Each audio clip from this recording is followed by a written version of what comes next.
মসজিদে রাজনৈতিক আলোচনা করা যাবে না। রাজনৈতিক আলোচনা মানে কি?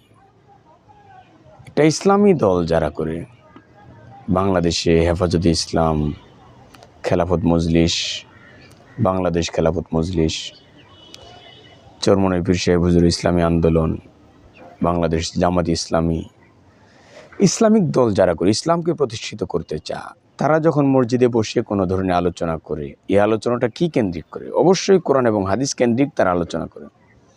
ইসলামের ইতিহাস নিয়ে তারা পর্যালোচনা করে, নবীজির জীবনী নিয়ে তারা পর্যালোচনা করে, সাহাবায়ে কেরামের জীবনী নিয়ে তারা পর্যালোচনা করে। ইসলামী হুকুমত কায়েমের জন্য খোলাফায়ে রাশিদিনের পথকে তারা আলোচনা করে। কিন্তু দেখবেন কিছু কিছু আলেম, তারা অনেক বিজ্ঞ, অনেক জ্ঞানী, কিন্তু বলে থাকে মসজিদের ভিতরে রাজনৈতিক আলোচনা করা যাবে না। তার মানে আপনি কি বলতে চাচ্ছেন? ইসলামকে আল্লাহ তাআলার জমিনে প্রতিষ্ঠিত করার জন্য, ইসলামী হুকুমত আল্লাহ তাআলার জমিনে প্রতিষ্ঠিত করার জন্য এই আলোচনা কি মসজিদে করা নিষেধ? আপনি তো অবশ্যই ইন্ডিকেট এটাই করেন, কিন্তু এটা তো উচিত নয়। অবশ্যই মসজিদের ভিতরে ইসলামী হুকুমত প্রতিষ্ঠিত করার জন্য, ইসলামী আন্দোলনকে বেগবান করার জন্য, ইসলামকে আল্লাহ তাআলার জমিনে প্রতিষ্ঠিত করার আলোচনা অবশ্যই হতে পারে।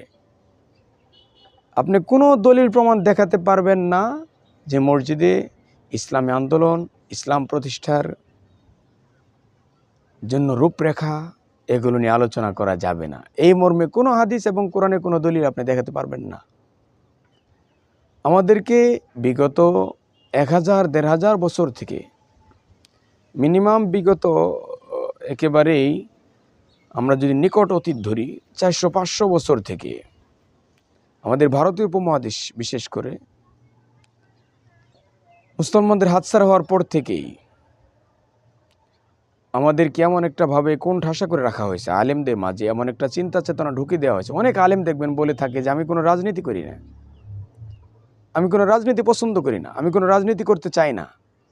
এই কথাগুলো বলা কতটা যৌক্তিক বলেন তো? ইসলাম কি আপনাকে এই কথা বলার অনুমোদন দেয়? রাজনীতি কাকে বলে? রাসূলুল্লাহ সাল্লাল্লাহু আলাইহি ওয়াসাল্লামের জীবন আদর্শ, আল্লাহ তাআলার হুকুম, আল্লাহ তাআলার জমিনে প্রতিষ্ঠিত করাটার নামই তো রাজনীতি। আল্লাহ তাআলা আপনাকে কি হিসেবে পাঠিয়েছেন? আল্লাহ তাআলা বলেছেন, ইন্নী জাইলুম ফিল আরদি খলিফা। তোমাকে আল্লাহ তাআলার জমিনে তোমাকে খলিফা হিসেবে পাঠানো হলো। খলিফা মানে কি? আল্লাহ তাআলার প্রতিনিধি। আল্লাহ তাআলার হুকুমকে আপনি বাস্তবায়ন করবেন। এটা কিসের মাধ্যমে? রাজনীতির মাধ্যমে আপনি করতে হবে। রাজনীতির বাহিরে গিয়ে আল্লাহ তাআলার হুকুমকে প্রতিষ্ঠিত করবেন? নো, পারবেন না আপনি।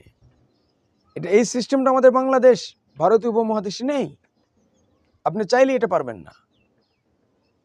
এজন্য বিশেষ করে আমার বাংলাদেশে যদি ইসলামী হুকুমত, ইসলামকে সংবিধান হিসেবে প্রতিষ্ঠিত করতে হয়, অবশ্যই রাজনীতির মাধ্যমে আপনাকে করতে হবে।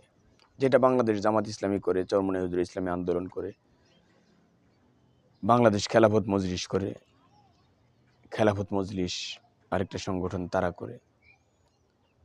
বাংলাদেশে অনেকগুলো ইসলামিক রাজনৈতিক দল রয়েছে, তারা ইসলামকে প্রতিষ্ঠিত করার জন্য রূপরেখা তারা তৈরি করে। এই আলোচনাকে কেউ থামিয়ে দেওয়ার জন্য বলে থাকে যে মসজিদে রাজনৈতিক আলোচনা করা যাবে না। কে বলেছে আপনাকে? ইসলাম তো নিষেধ করেনি, আপনি নিষেধ করার কে? কোরআনে কারিম তো নিষেধ করেনি, আপনি নিষেধ করার কে? বরং নবীজি সাল্লাল্লাহু আলাইহি ওয়াসাল্লাম বেশিরভাগ ডিসিশন মসজিদে নববী থেকে নিয়েছেন, সাহাবায়ে কেরামকে বসিয়েছেন, জিহাদ সংক্রান্ত আলোচনা মসজিদের ভিতরে করেছেন।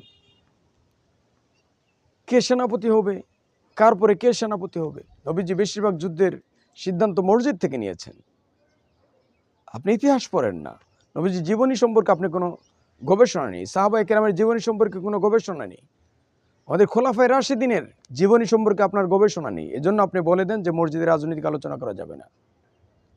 হ্যাঁ, আপনি বলতে পারেন প্রচলিত যে রাজনীতি, যারা ইসলামকে সারা যারা রাজনীতি করতে চায়, ইসলামকে আল্লাহর জমিনে যারা প্রতিষ্ঠিত করতে চায় না, তারা আলোচনা করতে পারবেন, এটা আপনি বলতে পারেন। কিন্তু ইসলামকে যারা প্রতিষ্ঠিত করতে চায়, তাদের রাজনীতির আলোচনা মসজিদে করার অবশ্যই অধিকার রয়েছে।